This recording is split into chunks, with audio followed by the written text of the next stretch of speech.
பராமரிப்பு பணிகளை மேற்கொள்வதற்காக நாடு முழுவதும் உள்ள 71 கடப்பிதழ் சேவை முகப்பிடங்கள் தற்காலிகமாக மூடப்படும் என்று மலேசிய குடிநுழைவுத்துறை அறிவித்துள்ளது.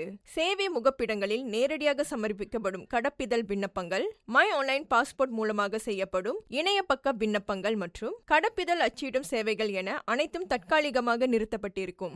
இந்த தற்காலிக சேவை நிறுத்தம் நடவடிக்கை பல கட்டங்களாக மேற்கொள்ளப்படவிருக்கும் வேளையில் அதன் முதல் கட்ட பணிகள் எதிர்வரும் வெள்ளிக்கிழமை ஜூன் 26ஆம் தேதி முதல் அடுத்த வாரம் செவ்வாய்க்கிழமை ஜூன் 30ஆம் தேதி வரை மேற்கொள்ளப்படும். இதில் புத்ராஜயாவில் உள்ள குடிநுழைவுத்துறை தலைமையகம், ஜாலான் டுத்தா, மலாக்கா, கலானா ஜயா மற்றும் கோலாலம்பூர் அனைத்துலக விமான நிலையம் ஆகிய இடங்களில் உள்ள கடப்பிதழ் சேவை முகப்பிடங்கள் உள்ளடங்கியுள்ளன.